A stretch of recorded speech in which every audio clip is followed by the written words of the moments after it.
Alô, meus irmãos e minhas irmãs, em Cristo Jesus. Paz seja com todos nós, né, nesse dia, 24 de maio de 2021, né, graças a Deus.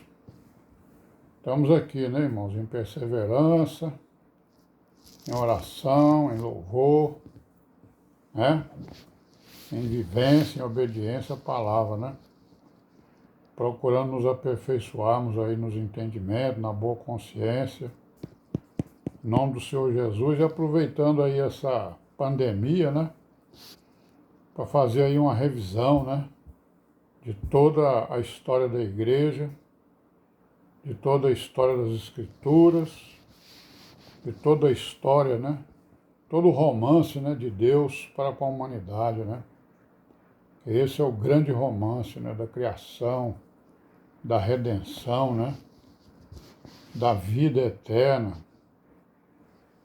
e de tudo mais, né, a vida, o caminho, a verdade.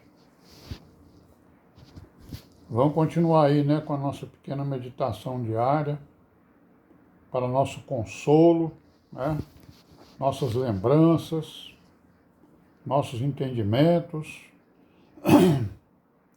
nossas unidades, né, nossas caminhadas. Amém, né? Então nós paramos aqui no capítulo 2, né, de Hebreus, nós estamos lendo agora, vamos ler agora as outras epístolas, né, que foram escritas além das de Paulo. Nós já vimos todas as de Paulo, né?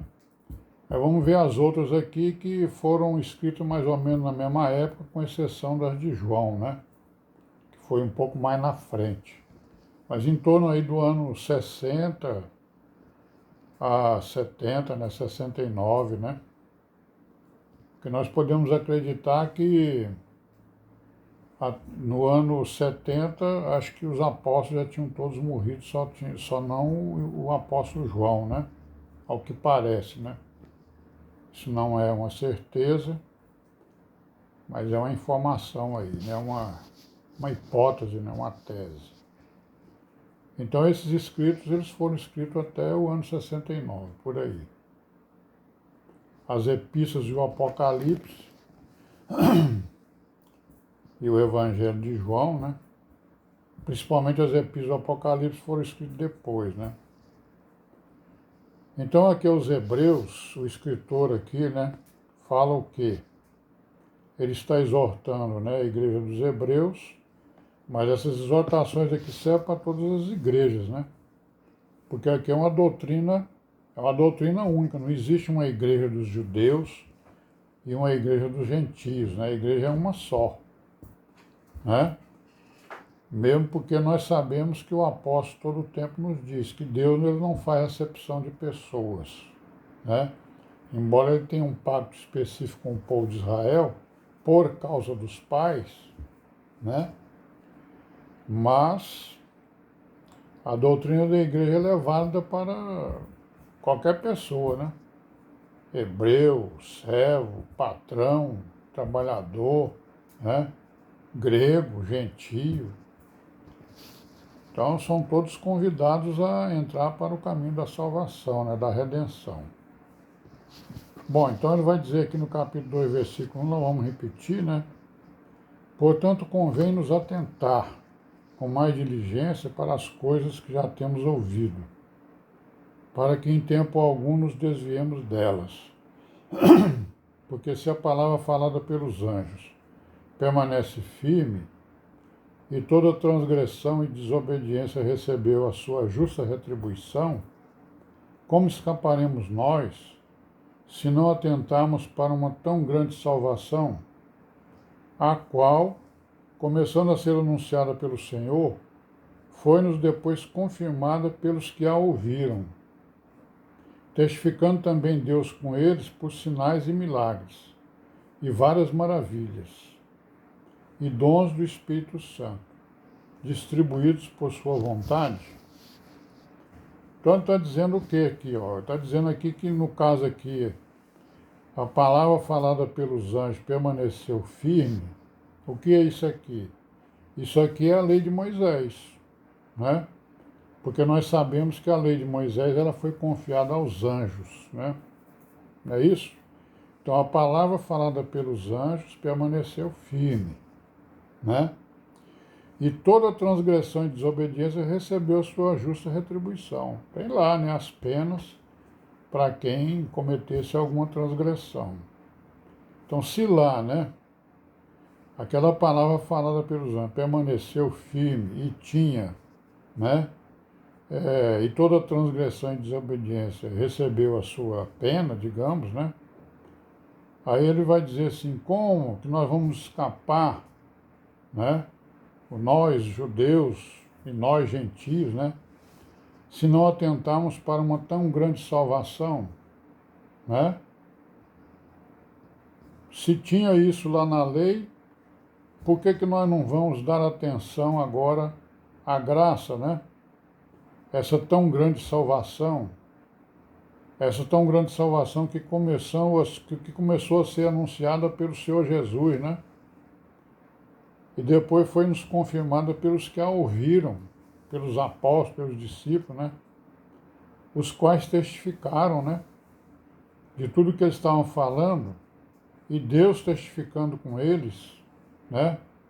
Por sinais, milagres, várias maravilhas, dons do Espírito Santo distribuídos por sua vontade, né? Então, como aconteceu na lei, né? Que houve, lá também houve vários sinais, né? Milagres, vários sinais, certo? Feitos pelos anjos e pela mão do Deus Altíssimo, né? Porque os anjos é quem administravam a lei. E agora aqui na graça, feitos pelo Senhor Jesus e feitos pelos apóstolos, né? E pela igreja, né? Por alguns discípulos. Porque não foi aos anjos que sujeitou o mundo futuro de que falamos. Então aí, não foi aos anjos, né? Ou seja, ele sujeitou a lei aos anjos, mas a graça nós vamos ver para quem, né? Porque não foi aos anjos que sujeitou o mundo futuro de que falamos, né? Mas em certo lugar testificou alguém dizendo, que é o homem para que dele te lembres, ou o filho do homem para que o visites, né? Tu o fizeste um pouco menor do que os anjos, de glória e de honra o coroaste, e o constituíste sob as obras de suas mãos. Então o Senhor Jesus, né, que ele está falando aí, né? Que se tornou homem, né? Se tornou homem, e por isso ele foi feito menor do que os anjos, claro, né? Nós somos menor do que os anjos, os homens, né? Carne e osso, né? Mas de glória e de honra o coroaste, certo? E o constituíste sob as obras de tuas mãos. Todas as coisas lhe sujeitaste debaixo dos pés. Ora, visto que ele sujeitou todas as coisas, nada deixou que ele não esteja sujeito. Então, todas as coisas estão sujeitas ao Senhor Jesus, né? Mas agora ainda não vemos que todas as coisas estejam sujeitas. Não vemos, né? Certo? Nós vemos algumas coisas pela fé, né? Mas nós não vemos a coisa concreta, as coisas concretas. Vamos ver quando? Vamos ver no arrebatamento, nós vamos ver, né? Tudo isso que ele foi sujeito. Vemos, porém, mas nós vemos ele, né, coroado de glória e de honra, aquele Jesus que fora feito um pouco menor do que os anjos por causa da paixão da morte, para que pela graça de Deus provasse a morte por todos, né? Menor do que os anjos, porque se tornou homem e ainda sofreu uma paixão e morreu, né? Mas ressuscitou ao terceiro dia. Porque convinha que aquele para quem são todas as coisas, e mediante quem tudo existe, trazendo muitos filhos à glória, consagrasse pelas aflições o príncipe da salvação deles. Porque assim o que sacrifica como os que são sacrificados, são todos de um, por cuja causa não se envergonha de lhes chamar irmãos. Né? Senhor Jesus chama a igreja de irmãos, que a igreja ela vai assumir o que? A posição de primogênito, né? Como o Senhor Jesus o fez, o foi, né? Ele é o primogênito e a igreja será feita semelhante a ele, né? Dizendo, ó, anunciarei o teu nome, meus irmãos, cantar-te-ei louvores no meio da congregação, né? Conforme ele disse lá, né? Onde estiver 2 ou 3 reunidos em meu nome, lá estarei eu.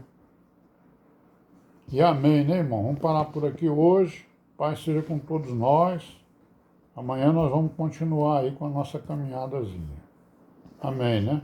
Paz.